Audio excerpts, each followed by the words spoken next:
This is Robert Mardlacci, the Mindshare Learning Report, Chief Digital Publisher, and welcome to This Week in Canadian EdTech Can-Am edition wrap-up for a Friday afternoon with my fine colleague Buzz Wood of the Buzz on Education. Welcome, Buzz. How's the temperature in Florida today?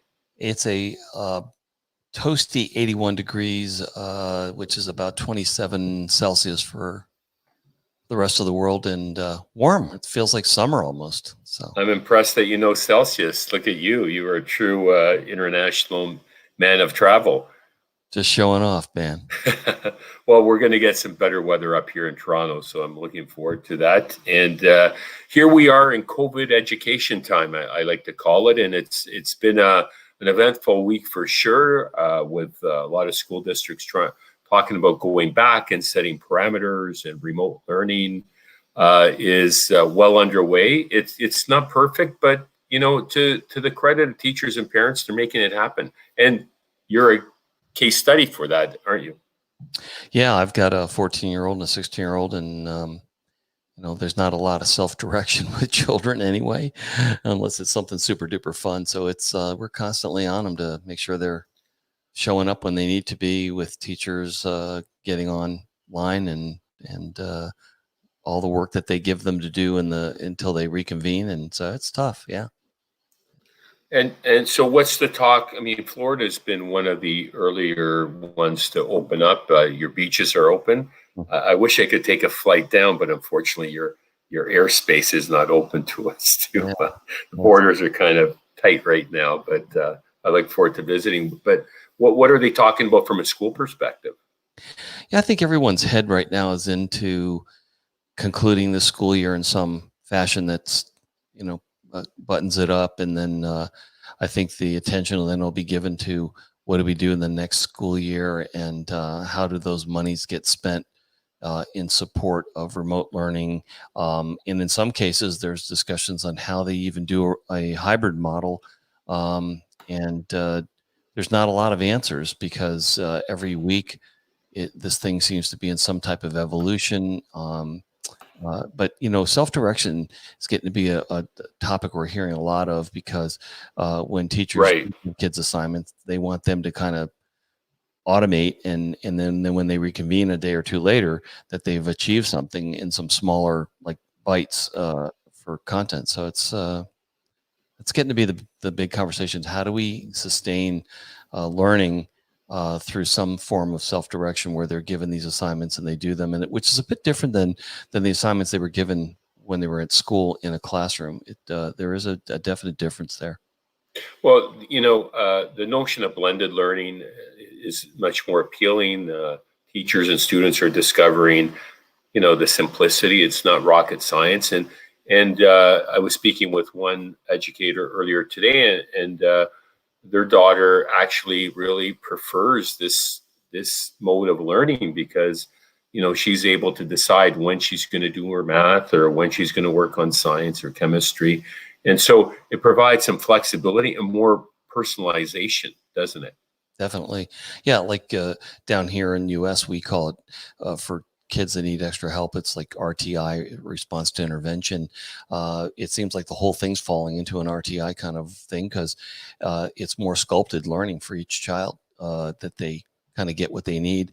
I also think through digital, we're finding that the teacher curriculum is being amplified, because students can watch on demand and repeat watching it over and over again till they get the concept, or if there was something they didn't quite hear the first time, if it was live, teachers are now learning to hit that record button and broadcast in. Even though you and I are doing this live right now, teachers have been doing it live from a few weeks ago, and not really knowing how to do that very well. I think these tools, that like the one that we're using here, which is called StreamYard, along with microphones and cameras that we're using, it's going to be standard fare, as we talked about earlier in the week, and just helping teachers get better at doing that, I think, right, going to be the name of the game. Well, and it's about storytelling, and you see in the background, I've got our Schools of the Future Challenge banner, and we announced that we are continuing with the contest. So we've extended the deadlines December 31st. Unfortunately, it's not a Can-Am challenge, but perhaps I'll consider that in the future. What it is, though, is Canadian teachers are being encouraged during COVID remote learning time, to share their success stories through, short 2 to 3 minute video highlighting how they are engaging their students in innovative ways. I'm hearing about project-based learning. Kids are sent outside to work on something. They can create their own rockets and with their parents, and with pop bottles, and you shoot them off. And there's really innovative ways you can integrate math and science. Cooking presents a lot of opportunities for math and measurement. I'll be whipping off a dish later on this evening. I'm thinking some gnocchi today.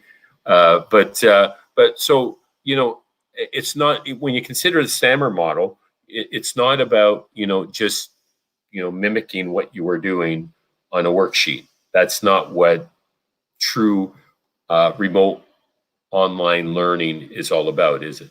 No, definitely not. And, and again, as we look toward the future, I think, again, having the ability to have digital assets that kids can use on demand is going to be huge. And also, I've seen a certain level of automation for teachers. Like, some companies have actually created content for students, so that teachers can then assume that content and envelop it in their curriculum, so that Wow.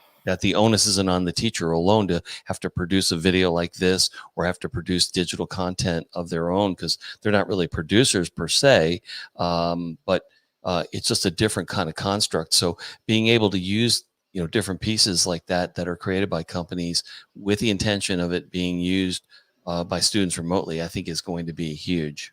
Really. Well, it speaks to that personalization and the storytelling, and utilizing tools as we are. There's a multitude of great tools, whether it's Periscope or Zoom or Teams or Meet.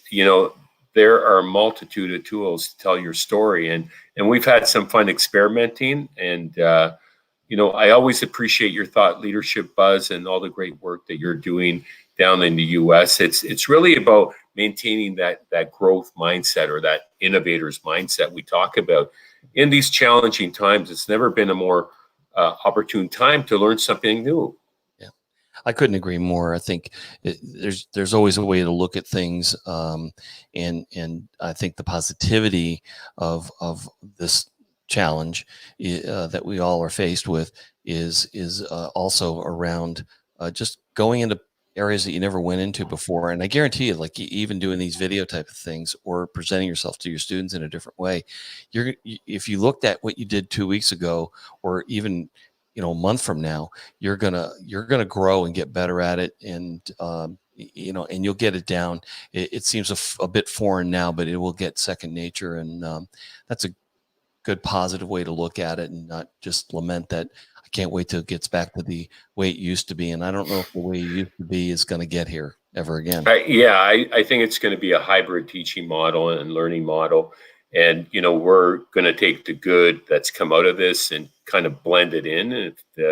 And it'll be a whole new terminology that comes out of this. It's not going to be blended learning. It's going to be blended COVID learning, So with that, I'm putting out a challenge. Here we are, Buzz and I are two,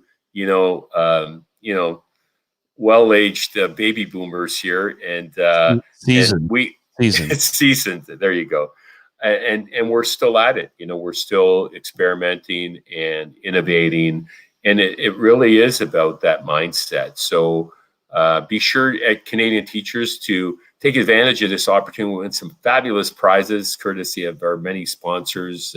We've got Dell Logix Academy. We've got advanced presentation products, and a number of other partners, Ergotron. We've got Steelcase as well, your former employer. Too bad we don't have Apple in this, but we do have Dell. So there's a challenge out to Apple. Yeah. But so we've got, in total, we've given out about $1 million in prizes over the last 11 years. So we've seen amazing innovative projects. It's really about getting beyond pockets of innovation and inspiring all, teachers and leaders to embrace, what good comes out of using technology, that technology infused pedagogy concept we so passionately speak about. And the deadline is deadline's May 31st. So get your 2 to 3 minute video and share your awesome remote learning success story from educators across Canada, and you can submit those to mindsharelearning.com. And Buzz, any final thoughts to share? Well, it's hard to believe we're in May already. Today being May 1st. So as you mentioned, the deadline for the competition here, or the challenge, it's hard to believe we're there.